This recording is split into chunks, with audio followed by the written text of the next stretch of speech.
Hi hello అందరికీ నమస్కారం. నేను మీ వాణి. ఇవాళ మనం ఈ వీడియోలో నాకేమవుతోంది పార్ట్ 12 వినబోతున్నాం. ఫ్రెండ్స్, మీరు కానీ మన ఛానల్ని ఫస్ట్ టైం చూస్తున్నట్లయితే ప్లీజ్ సబ్స్క్రైబ్ చేసుకోండి. అలాగే ఈ వీడియోని తప్పకుండా లైక్ చేసి స్టోరీ ఎలా ఉందో కమెంట్ చేయండి. మరి స్టోరీ వినేద్దామా? ఎందుకు ఆలస్యం? చెప్పడం ఆపిన ప్రమీల తరుణ్ వంక చూసింది. బాబు తరుణ్, నీ దగ్గర ఇన్ని విషయాలు దాచిపెట్టి పెళ్లి చేశామని అనుకుంటున్నావు కదూ అంది. లేదన్నట్టు తల అడ్డంగా ఆడించాడు తరుణ్. లేదత్తయ్యా, పూర్తిగా కాకపోయినా నాకు కూడా కొంతవరకు తెలుసు. పెళ్లికి ముందే మామయ్య గారు నన్ను పర్సనల్గా కలిసి ప్రియను గతంలో సైకియాట్రిస్ట్కి చూపించినట్లు చెప్పారు. ప్రస్తుతం తను నార్మల్గా ఉంది కాబట్టి పాత విషయాలు నేను పట్టించుకోనని వారితో చెప్పాను. ఆయన నాతో మాట్లాడిన విషయం తెలిస్తే ప్రియ బాధపడుతుందని, కాబట్టి ఎవరికీ చెప్పవద్దని ఆయన అడిగారు. కానీ ఇంత వివరంగా అయితే నాకు తెలియదు. జరిగిపోయిన విషయాలను నేను తవ్వదలుచుకోలేదు. ప్రియ నా భార్య. ఆమె ఆరోగ్యంగా క్షేమంగా ఉండడమే నాకు కావాలి. మీరు చెప్పడం కొనసాగించండి. నా ఉద్దేశం ప్రకారం మీరు చెప్పే విషయాలను బట్టి ఈ కేసు ఒక కొలిక్కి వస్తుందని, ప్రియ వీలైనంత త్వరగా దొరుకుతుందని అనిపిస్తోంది అన్నాడు. తరుణ్, నీలాంటి మంచి మనసున్న వ్యక్తి భర్తగా దొరకడం మా అమ్మాయి చేసుకున్న అదృష్టం అంది ప్రమీల. భార్గవి నాకు కూడా తెలుసు. ఆ టైంలో నేను అమెరికా టూర్ వెళ్ళి ఉన్నాను అని చెప్పింది ప్రవళిక. తరువాత ప్రమీల గతంలో జరిగిన సంఘటనలను తిరిగి వివరించడం ప్రారంభించింది. ప్రియ నీలకంఠం అనే వ్యక్తి పేరు చెప్పడం, ఇక్కడ భార్గవి వాళ్ళ మేనమామ పేరు కూడా అదే కావడం చూస్తుంటే నాకు కూడా ఈ రెండు విషయాలకు ఏదో సంబంధం ఉందనిపిస్తోంది. కానీ అదేమిటో తెలియడం లేదు. పైగా ఇతను మా తమ్ముడి ఇంట్లో ఉన్న ప్రియ గదిలోకి వెళ్ళడం ఎలా సాధ్యం? అదీ కాక సీసీ కెమెరా రికార్డింగ్లో ఆ గదిలోకి ఎవ్వరూ వెళ్ళలేదని తెలిసింది కదా అన్నాను నేను. ఇంతలో బయట ఉన్న ప్రియ కొందరి స్నేహితులతో లోపలికి వచ్చింది. మేము కూర్చున్న చోటికి వచ్చి భార్గవి పేరెంట్స్ డైరెక్ట్గా హాస్పిటల్కి వెళ్ళారు. అక్కడ కొన్ని ఫార్మాలిటీస్ పూర్తి చేశాక డెడ్ బాడీని తీసుకొని వస్తారట. అంత్యక్రియలు రేపు మార్నింగ్ ఉంటాయట. పాపం భార్గవి వాళ్ళ మామయ్య చాలా బాధపడుతున్నాడట. 2 రోజులకు ముందే ఆయన కొడుకు నిశ్చితార్థం జరిగింది. ఇంతలో తన ఇంట్లో భార్గవి ఉరి వేసుకుని చనిపోవడంతో ఆయన తట్టుకోలేకపోతున్నాడు. మేము వెళ్ళి ఒకసారి ఆయన్ని పలకరించి వస్తాము అంది. నీతో కాస్త మాట్లాడాలమ్మా, వాళ్ళను వెళ్ళని, నువ్వు తర్వాత వెళ్ళొచ్చులే అన్నట్లు. భార్గవి వాళ్ళ మామగారి పేరు ఏమిటమ్మా అని అడిగారు మా వారు. ఆ అంకుల్ పేరు నీలకంఠం అని చెప్పింది ప్రియ స్నేహితురాలు. ప్రియ ఒంట్లో ఒక్కసారిగా నిస్సత్తువ ఆవరించినట్లు అయింది. నా పక్కనే ఉన్న కుర్చీలో కూలబడింది. ఓకే, మేము లోపలికి వెళ్ళి ఆయనతో మాట్లాడుతూ ఉంటాం, తొందరగా రా, నువ్వు కూడా ఒకసారి కలుద్దువు గాని అని ప్రియతో చెప్పి వాళ్ళు ఇంటి లోపలికి వెళ్ళారు. వెంటనే ప్రియ, అమ్మ, ఆ నీలకంఠం అనే పేరు వినగానే నాకు ఏదోలా అయింది. ఆ పేరు ఎక్కడో విన్నాను అంది. ఆయన వైపు చూశాను. పర్వాలేదు చెప్పమన్నట్లు తల ఊపారు ఆయన. ప్రియ చేతిని నా చేతిలోకి తీసుకొని, మొన్న రాత్రి నీ గదిలోకి వచ్చిన వ్యక్తి తన పేరు నీలకంఠం అని చెప్పాడని నువ్వు అన్నావు, గుర్తుందా అని అడిగింది. అవునన్నట్లు తల ఊపింది ప్రియ. చాలా కోయిన్సిడెన్స్ కదూ. వైజాగ్లో నేను మామయ్య వాళ్ళ ఇంట్లో పడుకోవడం, భార్గవి ఇక్కడ తన మేనమామ ఇంట్లో పడుకోవడం, నా గదిలోకి వచ్చిన వ్యక్తి తన పేరు నీలకంఠం అని చెప్పడం, ఇక్కడ భార్గవి వాళ్ళ మామ పేరు కూడా నీలకంఠం కావడం చాలా విచిత్రంగా ఉంది. నేను ఒకసారి ఆయన్ని కలవాలి అంటూ పైకి లేచింది ప్రియ. పదమ్మ, మేము కూడా వస్తాం అన్నాము మేము. ఇంతలో ఇంట్లో నుంచి ప్రియ స్నేహితురాలతో పాటు 4-5 వ్యక్తులు బయటకు వచ్చారు. అందులో పొడవుగా దృఢంగా ఉన్న ఒక నడి వయస్కుడిని చూసి ప్రియ ఉలిక్కిపడింది. నా భుజం తట్టి, అమ్మా, ఈయనకు మంకీ క్యాప్ వేస్తే అచ్చం నా గదిలోకి వచ్చిన వ్యక్తిలా ఉంటాడు అంది. తరువాత దగ్గరలో నిల్చుని ఉన్న వ్యక్తిని పిలిచి ఆయనెవరని అడిగింది.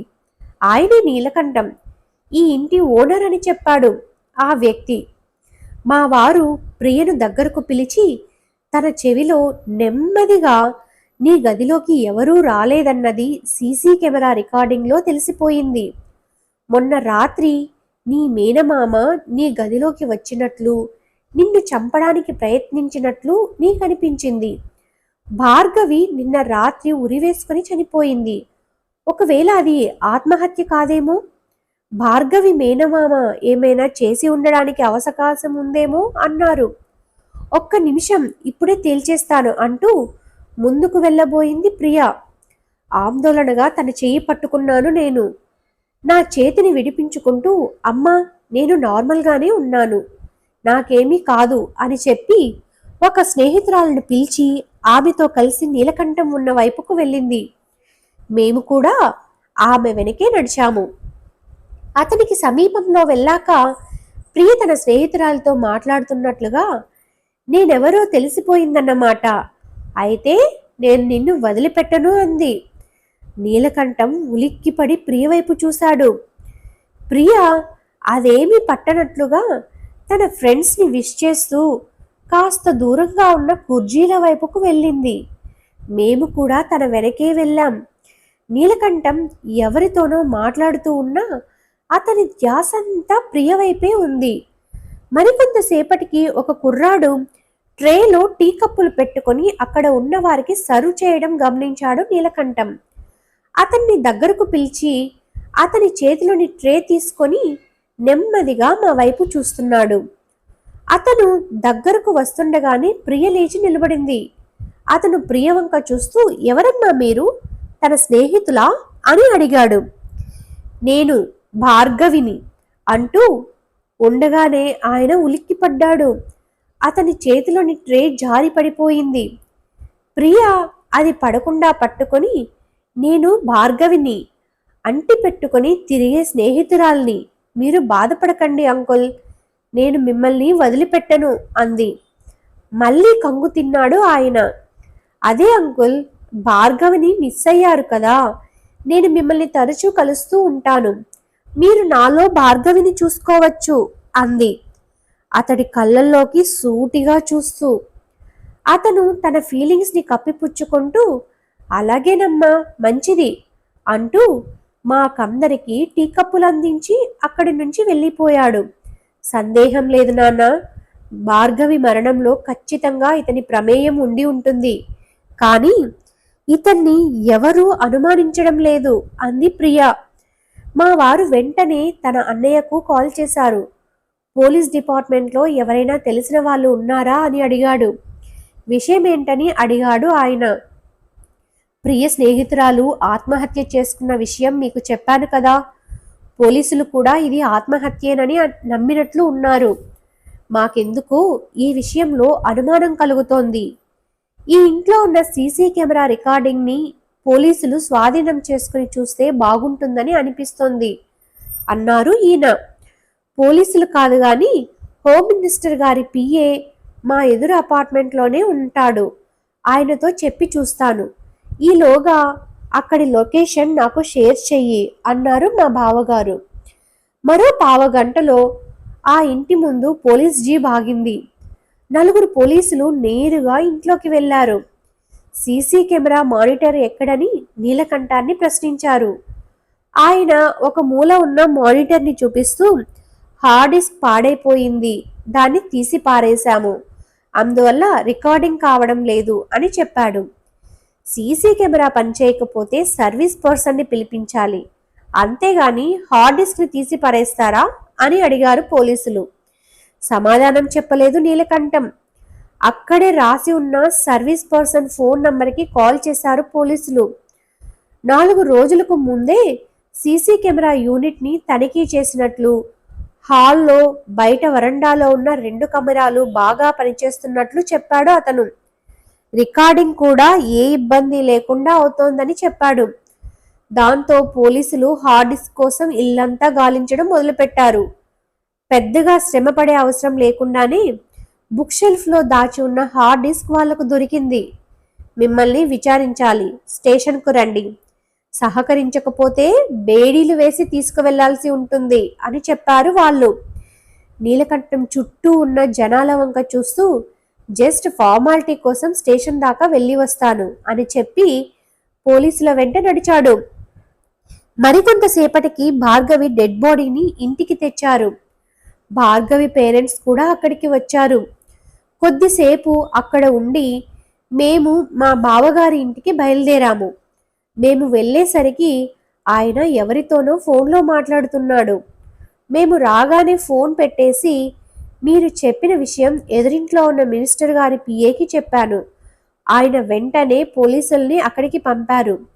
పోలీసులు నీలకంఠాన్ని స్టేషన్కి తీసుకువెళ్లారట కదా. ఇక మీరు స్నానం చేసి వస్తే అందరం కలిసి భోజనం చేద్దాం.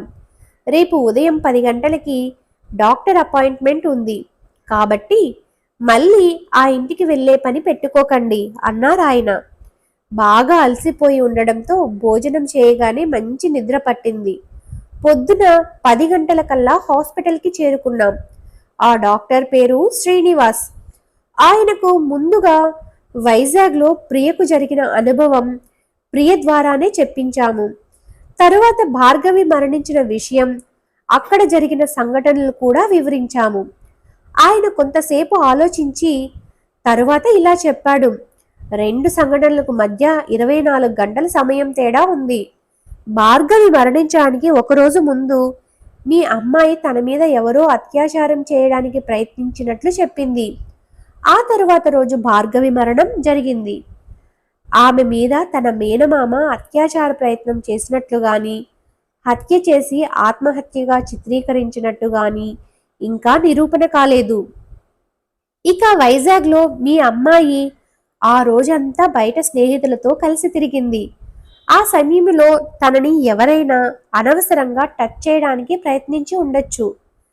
మామయ్య తన కొడుక్కి ప్రియ సరైన జోడీనా కాదా అని తెలుసుకోవడం కోసం ఆమెను కొంత పరిశీలనగా చూసి ఉండవచ్చు. ఈ 2 సంఘటనలను క్రోడీకరించుకొని ఆమెకు ఆ విధమైన కల వచ్చి ఉండొచ్చు. భవిష్యత్తులో జరగబోయే సంఘటనలు ఏదో ఒక రూపంలో తమకు ముందుగా తెలుస్తున్నట్లు కొంతమంది చెబుతూ ఉంటారు. కానీ లోతుగా చూస్తే అవి వాస్తవాలు కావని అనిపిస్తుంది. ఉదాహరణకు నా దగ్గరకు ఒక 50 ఏళ్ల స్త్రీ వచ్చింది. ఆమె కొడుక్కి యాక్సిడెంట్ జరిగి హాస్పిటల్లో అడ్మిట్ అయి ఉన్నాడు. ప్రాణాపాయం ఏమీ లేదని డాక్టర్లు చెప్పారు. కొడుక్కి యాక్సిడెంట్ జరగడానికి కొన్ని గంటల ముందే అలా జరగబోతుందని ఆమెకు అనిపించిందట. వెంటనే కొడుక్కి ఫోన్ చేయడానికి ప్రయత్నించిందట. కానీ కాల్ కలవలేదని చెప్పింది. ఆమెకు అలా అనిపించిన కొన్ని గంటలకే యాక్సిడెంట్ జరగడం వెనుక కారణం ఏముంటుందని నన్ను కన్సల్ట్ చేసింది. నేను ఆమెతో మాట్లాడుతూ పిల్లలు చిన్నవాళ్ళుగా ఉన్నప్పుడు వాళ్ళు పరిగెత్తుకుంటూ ఆడుకుంటూ ఒకటే పడతారేమో అని ప్రతి తల్లికి అనిపిస్తుంది. ఏదో ఒక రోజు వాళ్ళు ఆటల్లో కింద పడ్డప్పుడు తాము అనుకున్నట్లే జరిగిందని అనుకుంటారు. కానీ ఎన్నోసార్లు వాళ్ళు అనుకున్నది జరగలేదు. ఆ విషయం వాళ్లకు గుర్తు ఉండదు. అలాగే వాళ్ళ కాలేజీ రోజుల్లో బైక్లో వెళ్తుండేటప్పుడు కూడా తల్లికి ఆందోళనగానే ఉంటుంది. అలాగే పిల్లలు పెద్దవాళ్ళై కారులో వెళ్తున్నప్పుడు కూడా ఆ తల్లికి ఆందోళన ఎక్కువ అవుతుందే కానీ తగ్గదు. ఇక పిల్లలు ఫ్లైట్లో వెళ్తూ ఉంటే తల్లి పడే టెన్షన్కి అంతే ఉండదు. మీరు బాగా ఆలోచించుకొని చెప్పండి. మీ అబ్బాయికి యాక్సిడెంట్ అవుతుందేమోనని మీరు ఇంతకుముందు ఎప్పుడు భయపడలేదా? ఖచ్చితంగా భయపడే ఉంటారు. టీవీల్లో కానీ పేపర్లో కానీ ఏదైనా యాక్సిడెంట్ న్యూస్ చదివితే ఆ తర్వాత మరో వారం రోజులు ఆ ప్రభావం ఉంటుంది అని చెప్పాను. ఆమె నా మాటలకు కన్విన్స్ అయింది. అయినా మీరు చెప్పిన విషయాలను నేను తీసి పారేయడం లేదు. ఒక్కసారిగా కొన్ని సంఘటనలు యాదృచ్ఛికంగా ఒకదాన్ని ఒకటి పోలి ఉంటాయి. అమ్మాయికి అన్ని రకాల పరీక్షలు చేస్తాను. తరువాత ఏ విధమైన వైద్యం అందించాలన్నది ఆలోచిస్తాను చెప్పడం ముగించాడు డాక్టర్ శ్రీనివాస్. తను కూడా చెప్పడం ఆపింది ప్రమీల. ఆమె భర్త ప్రభాకర్ రావు స్టేషన్లోకి వచ్చాడు. దాంతో ఆమె లేచి నిలబడింది. తరుణ్ కూడా ఆయనకు ఎదురుగా వెళ్లి నమస్కరించాడు. ప్రభాకర్ రావు తరుణ్ భుజం తట్టి భయపడకు, అంతా సర్దుకుంటుంది అన్నాడు. ఏసీపీ ప్రతాప్ గారి ఫోన్ మోగింది. అటువైపు నుండి ఉదయ్ మాట్లాడుతూ, ఇక్కడ రిసార్ట్ మేనేజర్ సందీప్ నోరు విప్పాడు. చనిపోయింది ప్రియ కాదని, హన్సిక అనే అమ్మాయని చెప్పాడు. ప్రతాప్ అందరినీ ఉద్దేశించి చనిపోయింది ప్రియ కాదట, హన్సిక అనే మరో అమ్మాయట అని చెప్పాడు. ప్రభాకర్ రావు, ప్రమీల, తరుణ్ల ముఖాల్లో వెంటనే రిలీఫ్ కనిపించింది. ప్రవళిక కూడా ఆనందించిన హన్సిక కూడా తన ఫ్రెండ్ కావడంతో వాళ్ళ పేరెంట్స్కి ఈ విషయం ఎలా చెప్పాలా అనే ఆలోచనలో పడింది. అలాగే ప్రియ ఏమైనట్లు అనే ఆలోచన కూడా ఆమెకు కదిలింది. Thanks friends. నెక్స్ట్ ఎపిసోడ్ని త్వరగానే మన ఛానల్లో అప్లోడ్ చేస్తాను. ప్లీజ్ ఈ వీడియోని లైక్ చేసి అలాగే స్టోరీ ఎలా ఉందో కామెంట్ చేయండి. Thank you once again.